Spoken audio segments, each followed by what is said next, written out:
আরো নিচে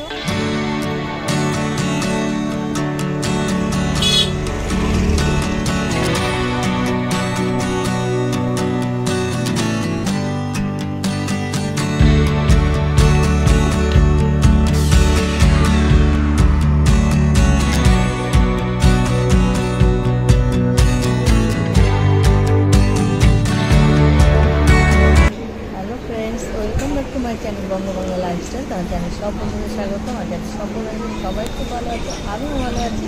তা আমি আজকে চলে এসেছি দেখো বাগবাজারের কুমারটুলিতে। তো পুজোর কিন্তু মাত্র আর 60 দিন বাকি। প্রত্যেকবারের মতন এবারও চলে এসেছি যে কুমারটুলি 60 দিন আগে কীরকম অবস্থায় রয়েছে। তো তোমরা দেখতেই পাচ্ছ বড় বড় ঠাকুর কিন্তু হয়ে গেছে, মানে বিচুলির ওপর মাটি কিন্তু ঠাকুরের লেগে গেছে। আবার কোথাও কোথাও এই যে ছোট ঠাকুরগুলো রঙও লেগেছে। তো যাই হোক এইগুলোই দেখতে আমি এসছি, আর তোমাদেরকেও দেখাবো। তো চলো দেখতে দেখতে কী কী দেখতে পাই সবটা তোমাদেরকে আমি দেখাবো এখন।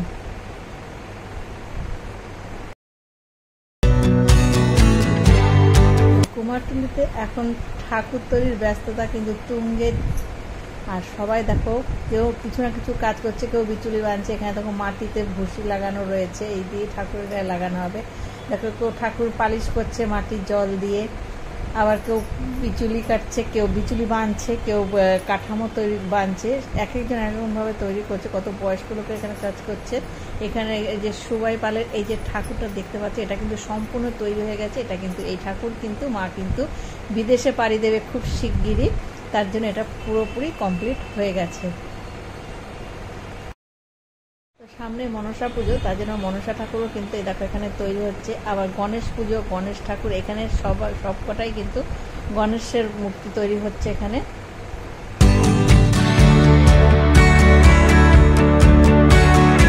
এই কুমারটুলিতে কিন্তু বড় বড় ঠাকুরের সাজের দোকান, এগুলো সাজসজ্জার দোকান সব।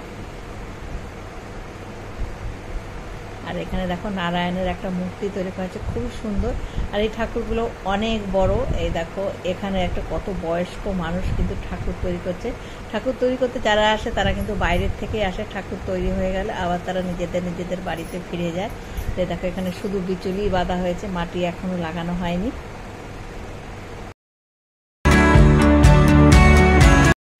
আর এইখানে দেখো যা ঠাকুর রয়েছে সব একচালার ঠাকুর, আর খুব বেশি বড় না, কোনোটা বেশ ছোট আবার মিডিয়াম সাইজের।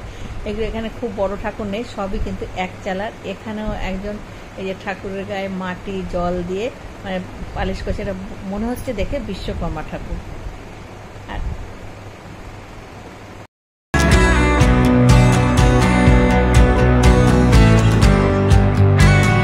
আমি অনেকটাই ভেতরে চলে এসেছি। এইখানে দেখো একমাত্র এই একটা জায়গাতেই রয়েছে যে মোহনবাসী রুদ্রপালের এটা ঘর। তো এখানেই কিন্তু ঠাকুরের গায়ে একমাত্র রং লেগেছে এখনো পর্যন্ত।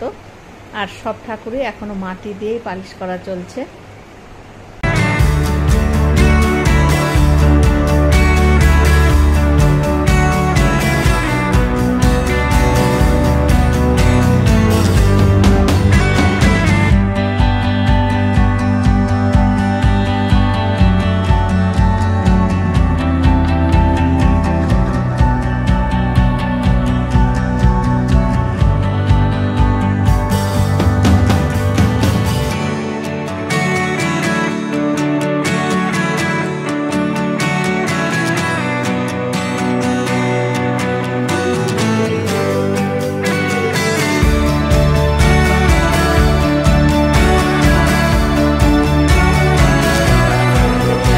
বেশ কয়েকজন মহিলা ঠাকুর বায়না করতে এসছে এবং তাদের মধ্যে একটা আলোচনা চলছে কবে ঠাকুর মাকে প্যান্ডেলে নিয়ে যাবে। তো যাক, আমাদের সবার মনে এখন কিন্তু খুব আনন্দ, কেনাকাটা দিয়ে ঠাকুর দেখা দিয়ে। এবং 60 দিন আগে ঠাকুর কতটা তৈরি হয়েছে সেই দেখার জন্য কিন্তু অনেকেই দেখছি কুমারটুলিতে পৌঁছে গেছে।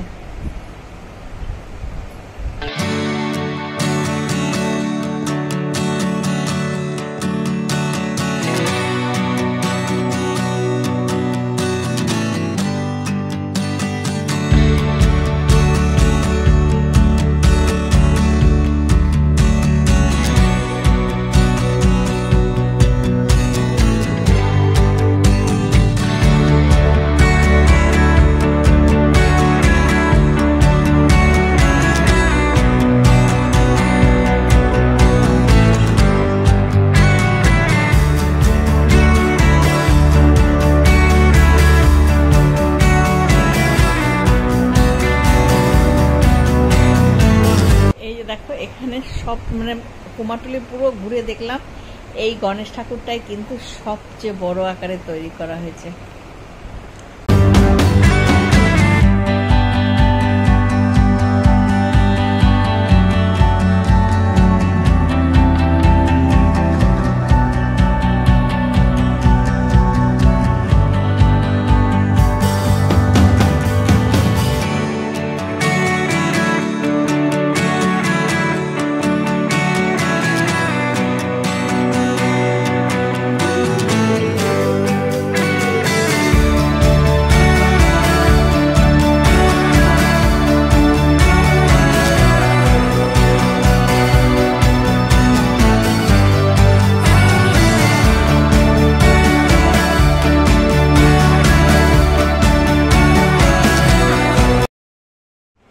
এইখানে কুমারটুলির ভেতরে ঠাকুরের যে শোলার যে গয়না তৈরি হয়, পরানো হয় ঠাকুরের, সেইগুলো এনারা তৈরি করছেন।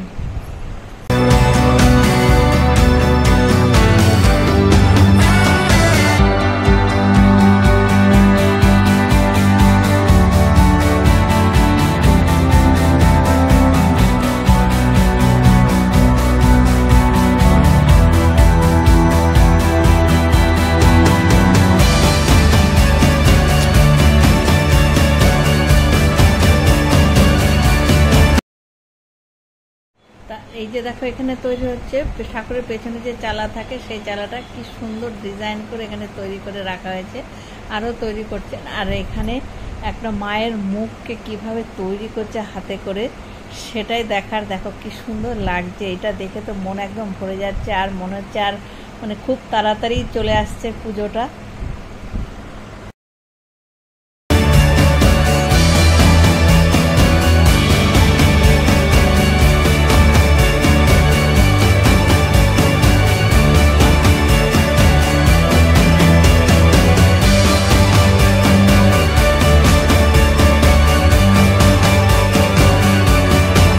এই যে দেখো এখানে চলে এসেছে, এটা শ্রী শ্রী ঢাকেশ্বরী মাতা মায়ের মন্দির।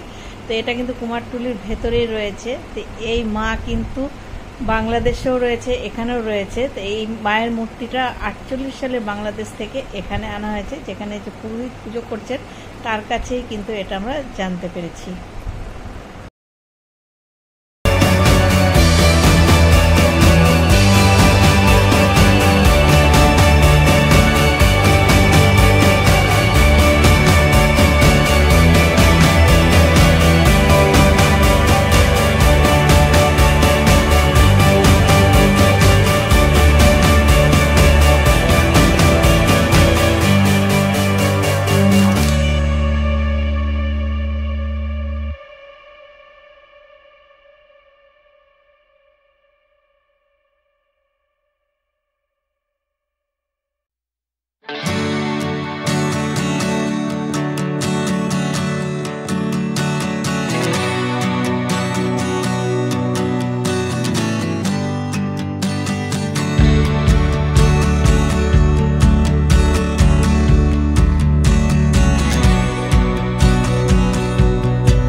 এখানে ছোট ছোট পুতুল, বিভিন্ন রকম মূর্তি বিক্রি হচ্ছে। এগুলো কিন্তু কৃষ্ণনগর থেকে এনে এখানে বিক্রি করছেন এনারা।